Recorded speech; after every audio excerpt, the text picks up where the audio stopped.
Hello everyone, welcome to literature hub. இன்றைக்கி நம்ம பார்க்க போகிறது the glass menagerie by Tennessee Williams. Thomas Lanier Williams III இல்லைன்னா Tennessee வில்லியம்ஸ்னு சொல்லலாம். இவர் வந்து ஒரு 20th செஞ்சுரி அமெரிக்கன் பிளேயர் ஆகிட்டா. இவரோட கண்டெம்ப்னரிஸ்லாம் யாருன்னு பார்த்தீங்க அப்படின்னா ஆத்தர் மில்லர், அப்புறம் யூஜின் ஓநெயில் அப்படின்னு சொல்லலாம். இவர் ஒரு அமெரிக்கன் பிளேயர் ஆகிட்டா. எதுக்கு அப்படின்னு பார்த்தீங்கன்னா exploring human fragility and complex emotions. அதாவது ஹியூமன்ஸ் கிட்ட என்னென்ன காம்ப்ளெக்ஸான எமோஷன்ஸ் இருக்குது, வெறும் ஹாப்பினஸ்ன்னு இல்லாமல் வெறும் சேட்னஸ்ன்னு இல்லாமல் ரெண்டுத்துக்கும் நடுவில் இருக்கிற ஒரு காம்ப்ளெக்ஸான எமோஷன்ஸை வந்துட்டு இவர் அப்சர்வ் பண்ணி அனலைஸ் பண்ணி அவரோட ஒர்க்ஸில் எழுதுறதுல இவர் ரொம்ப ஃபேமஸான ஒரு ஆள். இவரோட ஒர்க்ஸ்லாம் என்ன, நோட்டபிள் ஒர்க்ஸ்லாம் என்னன்னு பார்த்தீங்கன்னா streetcar named desire, cat on a hot tin roof and a night on the iguana அப்படின்னு பார்க்கலாம். இவர் 2 தடவை புலிட்சர் ப்ரைஸ் வாங்கியிருக்காரு ட்ராமாவுக்காக. இந்த பிளேயான கிளாஸ் மெனாஜ்ரே 1944 ப்ரீமியர் பண்ணுறாங்க. இது ஒரு ஆட்டோபயோகிராஃபிக்கல் பிளே, இல்லைன்னா மெமரி பிளேன்னு சொல்லலாம். இது என்ன அப்படின்னு பார்த்தீங்கன்னா, இந்த ஆட்டோபயோகிராஃபிக்கல் பிளே அப்படின்னாலே ஒரு ரைட்டரோட அவரோட லைஃப்பில் நடந்த எலிமெண்ட்ஸ், அதாவது நடந்த நிகழ்ச்சிகளை வந்து அவரோட ஒர்க்கில் சொல்கிறாரு. ஸோ அதை தான் நம்ம வந்து ஆட்டோபயோகிராஃபிக்கல் பிளேன்னு சொல்லுவோம். அப்போ மெமரி பிளேனா என்ன அப்படின்னு கேட்டிங்கன்னா, அவரோட லைஃப்பில் ஒரு பாஸ்ட் மெமரிஸை பற்றி பேசுகிறது.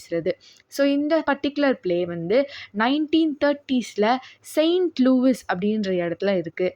இது வந்து ஒரு நாஸ்டல்ஜிக் ஃபீலிங்ஸை பற்றி தருது. அதாவது அவரோட லைஃப்பில் ஏற்கனவே நடந்த ஒரு விஷயத்தை பற்றி அவர் வந்து பேசுகிறாரு. ஸோ அதனால இந்த ரைட்டரே என்ன சொல்கிறாருன்னா ஸ்டார்டிங்லேயே இது ஒரு மெமரி பிளே அப்படின்றதுனால இது வந்து கரெக்டாக தப்பான்னு வந்து பார்க்காதீங்க, என் மெமரியில் என்ன இருக்கோ அதை தான் நான் சொல்கிறேன் அப்படின்ற மாதிரி ஒரு வார்னிங் கொடுக்குறாரு ஆடியன்ஸ்க்கு. இப்போ வாங்க நம்ம கேரக்டர்ஸ்குள்ளே போகலாம். இந்த பிளேயோட ஃபஸ்ட்டு கேரக்டர் யாருன்னா டாம் விங்ஃபீல்ட். இந்த பிளேயோட நரேட்டரும் அவர் தான், ப்ரொட்டகானிஸ்ட்டும் அவர் தான். அதாவது மெயின் கேரக்டர்னு சொல்லுவோம்ல, அதுவும் இவர் தான். இந்த டாம் அப்படின்ற கேரக்டர் வந்து இவரோட மெமரியிலேருந்து இவர் வந்து எப்படி சொல்கிறாரு அப்படின்ற மாதிரி ஸ்டார்ட் ஆகுது. இந்த டாம் கேரக்டர் பற்றி சொல்லணுன்னா இவர் வந்து ஒரு ஃப்ரஸ்ட்ரேட்டட் ட்ரீமர்னு சொல்லலாம். அதாவது ஃபேமிலி ரெஸ்பான்சிபிலிட்டியிலேருந்தும் பர்சனல் ஃப்ரீடம்க்கு நடுவில் வந்து இவர் வந்து மனசை தொலைச்சிட்டு நிற்கிறாரு. இவர் வந்து ஃபேமிலி ரெஸ்பான்சிபிலிட்டி எடுத்துக்கணும் இல்லைன்னா அவருக்கு பிடிச்சதை செய்யணுமா அப்படின்ற ஒரு கேரக்டர் இவர். இவர் வந்து என்ன பண்ணுறாருன்னா ஒரு ஷூ வேர் ஹவுஸில் வந்து ஒர்க் பண்ணுறாரு.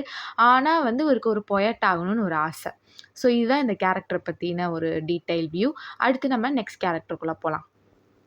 நெக்ஸ்ட் நம்ம பார்க்க போகிற கேரக்டர் யார் அப்படின்னு பார்த்தீங்கன்னா அமாண்டா விங்ஃபீல்டு அப்படின்னு நம்ம சொல்லலாம். இவங்க வந்து டாம் அப்புறம் லாராவோட அம்மா. இவங்க வந்து எப்படி எப்படின்னா ரொம்ப பாஸ்ட் லைஃப்பில் வந்துட்டு ரொம்ப ஃபேமஸாக ரொம்ப பாப்புலராக இருந்த ஒருத்தவங்க. அப்புறம் வந்து கல்யாணத்துக்கு அப்புறம் அவங்க ஹஸ்பண்ட் வந்து இவங்களை விட்டுட்டு போயிடுவாங்க.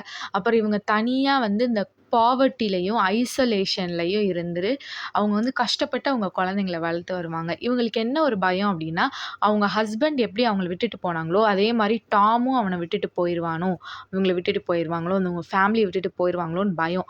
இவங்களுக்கு வந்து லாராவோட ஃப்யூச்சரை நினச்சி ரொம்ப யோசிச்சுக்கிட்டே இருப்பாங்க. ஏன் அப்படின்னா லாரான்ற கேரக்டருக்கு வந்து கொஞ்சம் டிசபிலிட்டி இருக்கும். ஸோ அதனால இப்போ வாங்க நம்ம நெக்ஸ்ட் கேரக்டருக்குள்ளே போகலாம். இப்போ நம்ம நெக்ஸ்ட்டு பார்க்க போகிற கேரக்டர் யார் அப்படின்னா லாரா விங்ஃபீல்ட், டாமோட ஒரே சிஸ்டர், அப்புறம் அமாண்டாவோட பொண்ணு. இவங்க நம்ம ஏற்கனவே பார்த்த மாதிரி இவங்களுக்கு ஃபிசிக்கலி டிசேபிள்டான ஒரு பர்சன். இவங்க ரொம்ப ஷையான ஒரு கேரக்டர். இவங்க கிட்ட இருக்க ஒரு ஹேபிட் என்ன அப்படின்னா கிளாஸ் அனிமல்ஸ், அதாவது கண்ணாடியில் செஞ்ச பொம்மைகளை வந்து இவங்க கலெக்ட் பண்ணுவாங்க. இது எதை ரெப்ரசன்ட் பண்ணுது அப்படின்னா அவங்க இன்னோசென்ஸை ரெப்ரசன்ட் பண்ணுது. இப்போ வாங்க நம்ம நெக்ஸ்ட் கேரக்டருக்குள்ளே போகலாம். நம்ம அடுத்து பார்க்க போகிற கேரக்டர் யார் அப்படின்னா ஜிம் ஓகானர். இந்த ஸ்டோரியில் வர ஜென்டில்மேன் காலர், அதுக்கப்புறம் டாமோட கோவர்க்கர்.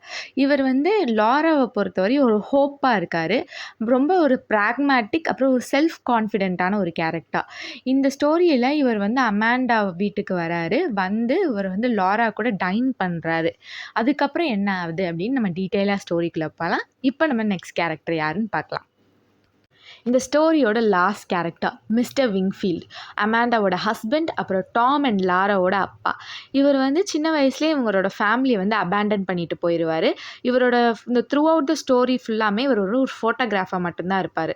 ஸோ வந்து இப்போ நம்ம கதைக்குள்ளே போகலாம். Act 1 the weight of expectations.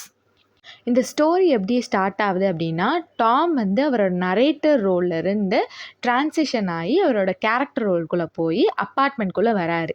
இங்கே அப்பார்ட்மெண்ட்குள்ளே யார் இருக்கா அப்படின்னு பார்த்தீங்கன்னா, அமாண்டா அவங்க அம்மாவும், லாரா அவரோட சிஸ்டரும் இருக்காங்க.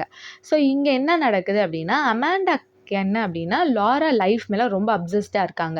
ஏன்னா அந்த பொண்ணுக்கு ஃபிசிக்கல் டிசபிலிட்டி இருக்கிறதுனாலையும், அதுக்கப்புறம் இவங்க ரொம்ப ஷையான பர்சன்றதுனாலையும். இப்போ இவங்களுக்கு என்ன தெரிய வருதுன்னா, அவங்க பொண்ணு வந்துட்டு ஒரு பிஸ்னஸ் ஸ்கூலுக்கு போவாங்க. என்ன அந்த பிஸ்னஸ் ஸ்கூல்லனா, இந்த டைப் ரைட்டிங் ஜாபு, இந்த சின்ன சின்ன அசிஸ்டன்ட் ஜாப்ஸ்க்குலாம் உமன்ஸ்க்கு சொல்லிக் கொடுக்கறதுக்காக அந்த டைமில் இருந்துச்சு. ஸோ அந்த மாதிரி ஒரு காலேஜ் கோர்ஸ்க்கு அனுப்பிச்சி வச்சுருப்பாங்க. அதில் வந்து இவங்க வந்து என்ன பண்ணா, அவங்க ஷைனஸ்னாலையும், அதுக்கப்புறம் அவங்களுக்கு ரொம்ப அவங்கள அவங்களே டீமீன் பண்ணிக்கிறதுனாலையும், இவங்க வந்து என்ன பண்ணியிருப்பாங்க, அவங்க அம்மா கிட்ட சொல்லாமயே வந்துட்டு அங்கேருந்து வெளியே வந்துருவாங்க. இது அவங்க அம்மாவுக்கு ஃபைனலா இன்னைக்கு தெரிய வந்தோனே ரொம்ப திட்டுவாங்க லாராவ. "நீ ரொம்ப டிசைட்ஃபுல். நீ ரொம்ப எப்படி சொல்றது? ரொம்ப இப்படியே இருந்தேன்னா உன் லைஃப் என்ன பண்றது?" அப்படின்னு சொல்லிருவாங்க. இதுக்கப்புறம் என்ன ஆகும்னா, டாம் கூட வந்து சண்டை போட ஸ்டார்ட் பண்ணுவாங்க அமாண்டா. இந்த ஸ்டோரி ஃபுல்லாமே டாமுக்கும் அமாண்டாவுக்கும் ஒரு சண்டை போய்க்கிட்டே தான் இருக்கும். கம்ப்ளைண்ட் பண்ணிக்கிட்டே தான் இருப்பாங்க. டாமும் அமாண்டாவும் என்ன பேசுவாங்கன்னா, நான் வந்து இவ்வளோ எக்ஸ்பெக்டேஷன்ஸ் வச்சுருக்கேன். நீ அத மீட் பண்ண மாட்ற. நீ வந்து இப்படி தான் என்ன ட்ரீட் பண்ற அப்படின்னு சொல்லிட்டு 2 பேரும் சண்டை போட்டுட்டே இருப்பாங்க. டாம் வந்து என்ன சொல்றாரு அப்படின்னா, "நீங்க வந்து ஒரு அக்லி ஓல்டு பேபிளிங் விட்ச்" அப்படின்னு சொல்றாங்க. "எப்ப பார்த்தாலும் என்ன வஞ்சிக்கிட்டே இருக்க. நீ ஒரு விட்ச், நீ சூனியக்காரி" அந்த மாரி வையிறாரு. உடனே அமாண்டா என்ன சொல்றாங்க அப்படின்னா, "நீ வந்து எப்ப பார்த்தாலும் எங்க ஃபேமிலி ரெஸ்பான்சிபிலிட்டி எடுத்துக்காம நீ என்ன பண்ணிடுறன்னா, மூவிஸ்க்கு போயிடுற. அங்க போயிட்டு உன் ஜாலியா நீ போற. எனக்கு அது தெரியாதுன்னு நெனச்சிட்டு இருக்கியா?" அப்படின்னு சொல்றாங்க. ஸோ டாம்க்கு கோவம் வந்துருது. அவர் கிளம்பிர்றாரு. சரி அதுக்கப்புறம் வராரு. அடுத்த நாள் மார்னிங் வந்து அம்மாட்ட சாரி கேட்குறாரு. அம்மாவும் வந்து என்ன சொல்றாங்கன்னா, "இல்ல என் குழந்தைங்க மேல இருக்க இதனால தான் நான் பாசத்தினால தான் நான் வந்து இந்த மாரி பேசிட்டேன். என்னையும் மன்னிச்சிடு" அப்படின்னு சொல்றாங்க. அதுக்கப்புறம் அவங்க அம்மா என்ன சொல்றாங்கன்னா, "லாராக்கு வந்து ஒரு நல்ல பையன் பார்க்கணும். அது உன் பொறுப்புன்னு" சொல்றாங்க. இவனுக்கு என்ன அப்படின்னா, டாம்ன்ற கேரக்டர் வந்து அவங்க அப்பா இல்லாததுனால, அவங்க ஃபேமிலியில இருக்க எல்லா ரெஸ்பான்சிபிலிட்டீஸ் மேலும் வந்து டாம் மேல தான் விழுகுது. ஸோ, அதனால அத தாங்கிக்க முடியாத டாம் வந்து ஒரு கட்டத்துக்கு மேல என்ன பண்ணிடுறான் அப்படின்னா, அத வந்து எப்படியாவது ஏதாவது பண்ணி இது பண்ணி விட்டுறலாம் அப்படின்னு பார்க்குறாரு. ஸோ, வந்து அவங்க அம்மா வந்து திருப்பி ஒரு சண்டை போகுது. அப்ப அவர் என்ன சொல்றாருன்னா, முடியவே முடியாது அப்படின்னு சொல்லிட்டு, அடுத்த நாள் அன்னைக்கு ஈவினிங் வந்துட்டு, நான் வந்து என் கோவொர்க்கர வந்து டின்னருக்கு இன்வைட் பண்ணியிருக்கேன். ஸோ ஜென்டில்மேன் காலர் வந்து வருவாரு அப்படின்னு சொன்னோனே, அவங்க அம்மா அமாண்டாவுக்கு ரொம்ப சந்தோஷம். அப்பா நம்ம வீட்டுக்கு வந்து ஃபைனலா ஒரு ஜென்டில்மேன் காலர் வர்றாரு, நம்ம பொண்ண வந்து பார்க்குறதுக்கு அப்படின்னு சொல்லிட்டு. ஆனா லாராவுக்கு வந்து ஒரு ஆங்ஷியஸ்னஸ் வருது. ஏன் அப்படின்னா, இந்த வர ஜென்டில்மேன் காலர் வந்து வேற யாரும் கிடையாது. ஜிம் ஓகானர் அப்படின்ற ஒரு கேரக்டர். இந்த ஜிம் ஓகானர் யார் அப்படின்னா, லாரா வந்து அவங்க ஹை ஸ்கூல்ல லவ் பண்ண ஒரு பையன். அவங்க ஒன் சைடா அந்த பையன வந்து லவ் பண்ணியிருப்பாங்க. ஸோ அந்த பையன் வந்து இன்னைக்கு நம்மள வந்துட்டு பார்க்க வராங்கன்னோனே இவங்களுக்கு கொஞ்சம் ஆங்ஷியஸா இருக்கு. ஸோ இப்போ வாங்க இதோட ஃபர்ஸ்ட் ஆக்ட் முடியுது. நம்ம நெக்ஸ்ட் ஆக்ட்குள்ள போலாம். Act 2 dreams of escape.